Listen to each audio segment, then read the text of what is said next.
Both these victims were young. You know, one 11 when it started, the other one was 13. Um, and they were people that you knew. One was your stepdaughter, Yes, ma'am. and then the other one was your niece. So these are people that, you know, you had a relationship with. They probably looked up to you as an authority figure. Um, what do you think made you do this? Um, I honestly don't know. Uh, but it's probably could. What I've learned as far as when it comes to addictions, um, I suffer from alcoholism, and I didn't even realize I had done these things till it was brought to me. Yes, you heard that right. You heard that right. But thankfully, Miss Jackson is on the case, and she has a few classic Miss Jackson mic drops for this parole hearing. Let's jump in, and I'll unpack it briefly at the end. Yes, sir.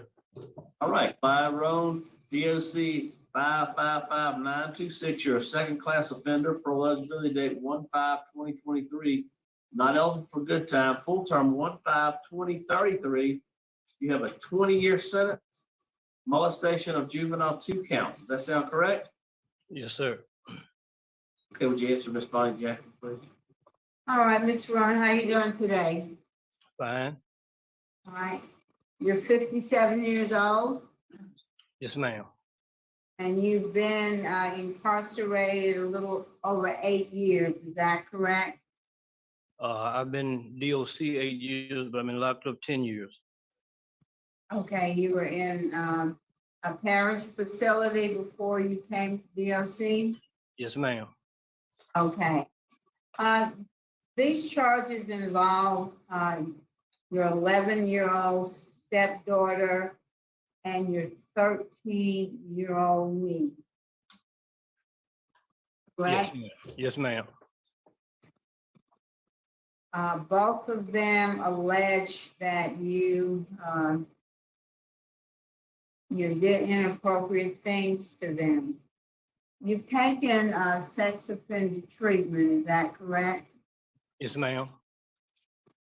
Phases 1, 2, and 3, is that correct? Yes, ma'am. Done phase 4?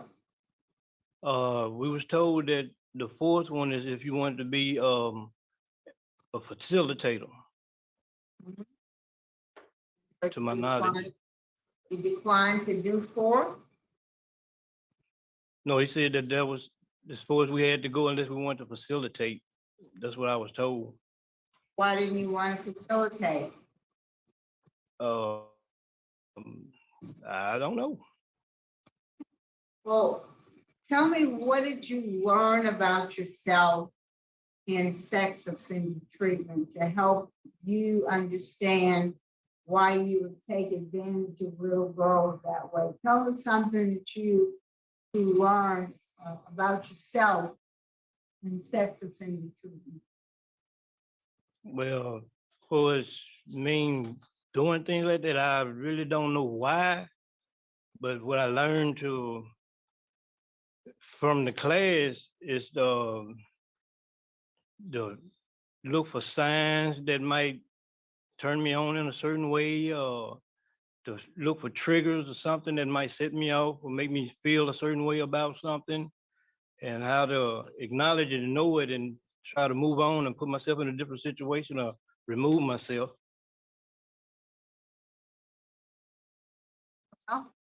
Do you have you done any kind of victim awareness? Uh, no, I'm on backlog for that.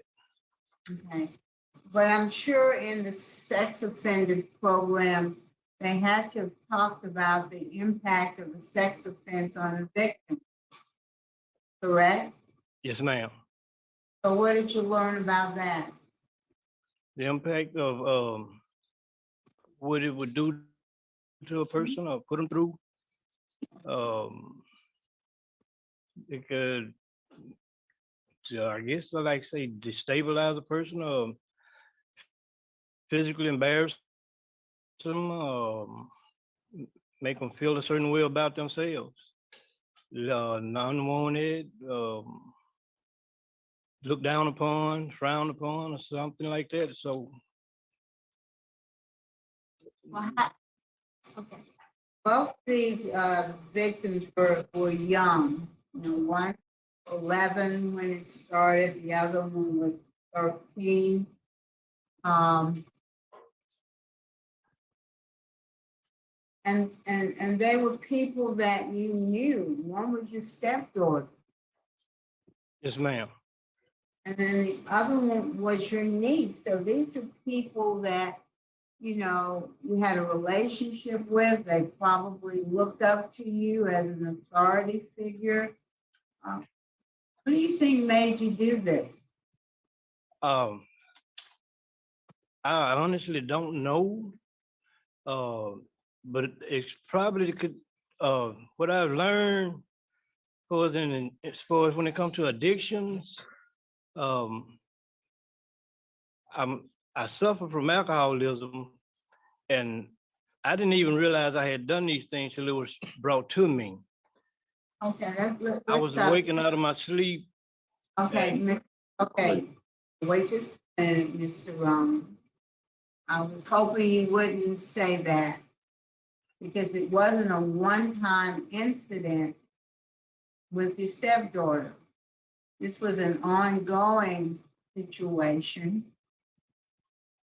And nobody's ever so drunk that you can't remember going into a child's room, pulling down her pajamas and touching her inappropriately and doing it on several different occasions. Now that's, you know, you may have had a problem, but that didn't prevent you from being aware of what you were doing or remembering what you.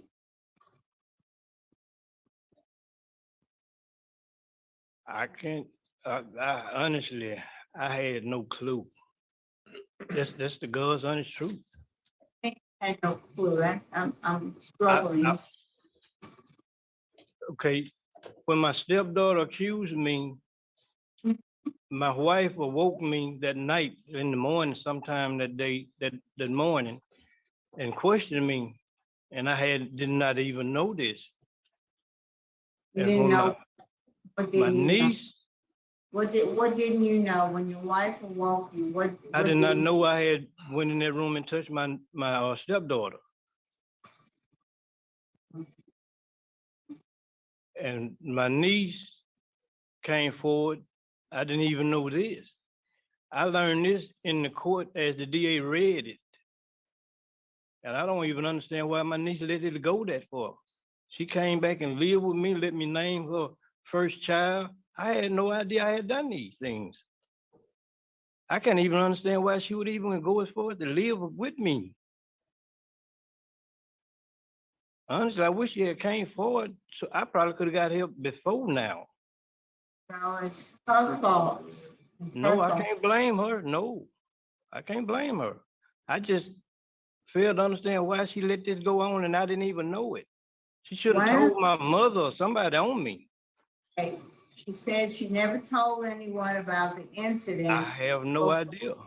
Stop talking. She said she never told anybody about the incident. However, when she heard that other family members were talking about your stepdaughter making up the incident that you did to her, she knew she had to come forward and report what happened to her because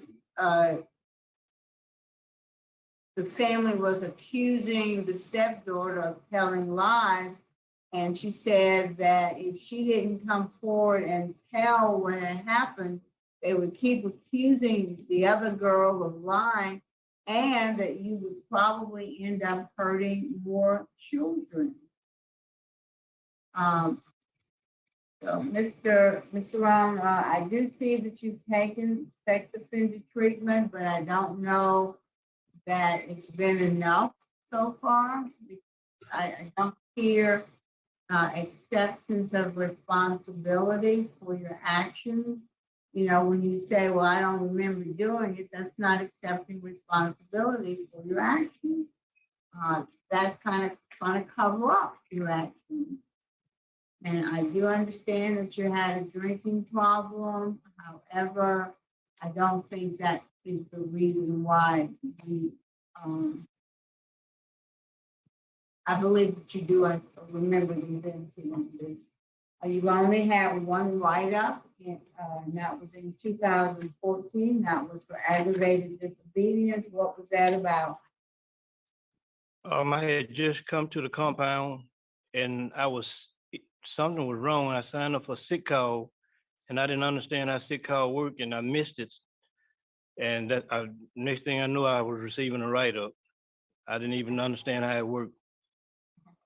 Your second offender, your prior conviction was a felony domestic abuse battery. Is that correct? Yes, ma'am. You were placed on 3 years of probation and you completed that satisfactorily. Is that correct? Yes, ma'am. And Warren, what can you tell us about Mr. Round? Yes, ma'am, Ms. Jackson. I mean, the felony, we talked about the domestic abuse prior to this conviction, and we discussed his problem with alcohol even then. That was a big root of that. So I think he has a very, very severe problem with alcohol, and he's going to need some long-term substance abuse treatment for that. I do recommend that he completes our victim awareness program. I think that'll be a lot of help to him and maybe help him understand some of the things you were pointing out to him earlier. Thank you. That's all I have to say. All right, would you like to make a statement on your behalf? You speaking to me? Yeah, would you like to make a statement on your behalf? Yes, I'm responsible for everything. I just wanted them to understand that I know it sounds like a cover up, but I honestly did not know this. I really didn't. When my niece came forward, I did not ever know in my entire life that I had touched her. That's the God's truth. I can't explain it. I never knew that. It kills me to know. I don't even understand how could she let me name her first child, my niece. Why would you do that if I touch you? I accept that. She wouldn't have no reason to lie on me. I just didn't know it. Right. I know how it would sound. I was scared to even say it because I know exactly what it sounds like. Okay. All right, well, thank you. That was fair to vote, Ms. Jackson. All right. All right, Ms. Brown, you do have some positive things. You've gotten, you enrolled in the New Orleans Baptist Theological Seminary in 2016. You completed 3 phases of sex offender treatment. I see that you attended NA and AA up until 2017. In 2018, you did Living in Balance 1 and 2, but you still need some more programs. You need some more substance abuse treatment. If what you're saying is true and you're so intoxicated that you don't even remember committing these crimes, that indicates alcohol is a real serious problem for you. You need to take victim awareness. There's just some more work that you need to do. And so my vote today is going to be to deny, but I'm going to encourage you, the warden has listed some programs that he thinks that you need to take. And I would strongly encourage you to do that. I would also encourage you to go ahead and do that phase 4 of sex offender treatment and facilitating. But sometimes when you facilitate, you still learn and you still get something out of it. And maybe you start to see some things that you don't see right now. But my vote today is to deny, but encourage you to take more programming and then apply again when you're eligible. Yes, ma'am. No, I concur with Ms. Jackson. My vote is to deny. Two votes to deny. I'm also gonna vote to deny as well. You need to keep working on yourself, trying to get better, working on that remembering. There's a lot of remembering you're not doing. Try to work on some remembering. So got 3 votes to deny. Today, your parole's been denied. Good luck to you, and it's 1:23. We will adjourn, Ward Meyer. Thank y'all. Thank you. Thank y'all very much. Good day. All right, Bonnie, get in that class. Already. Well, these two have nothing to do with each other, these two cases, but they were arrested on the same day and they made it to the same article. And that's pretty much it with the information available on this case, because it's just children. So why would they actually have any information about people who harm children? But you can't make it up. You wouldn't believe it if you didn't see it. I think I did this case when I first started, and I just thought I would do it again for those of you who haven't seen it, because this one, it's just so enraging. I mean, they're all, I guess, maddening. But the idea that he's sitting there victim blaming, how could it possibly be? Why would she allow me to name her daughter? I mean, how could it be? And I love that Miss Jackson stood up there and Miss Jackson had the case and Miss Jackson did the mic drops, and she's just like, she did it because she at that point realized that she had to stand up. No one believed the stepdaughter, and she realized at that time that this was something she was going to have to do. He says, I don't remember anything. I was just drinking, and then when it happened, I had no memory of it. You sicko. Sitting there actually having the audacity to say something so disgusting like that after you commit all these crimes. Why would it possibly be? How would it be that she would allow me to do these things if I had done these things to her? So she's obviously lying. He's still locked up. This hearing took place in 2022. At least he got a 20-year sentence.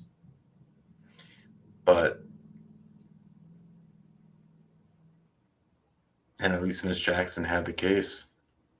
I mean, it's just these type of hearings that just, it gets you. And I have no doubt that this man, in my opinion, just my opinion, has been doing this his entire life, has a trail of victims that who knows goes how long. And we see often that they marry women with little kids, grandkids, so that they have access to these underage little girls. And thankfully, that girl didn't just take it. She went and told her mom. He's probably used to getting away with it for so long. He actually thought he would get away with it again. And it took a couple of brave survivors to stand up to him. Sometimes you need that because we know the system won't do it. Anyways, nothing else to add. But if we see him come up again, we'll show it here. And with that, I'll let you go.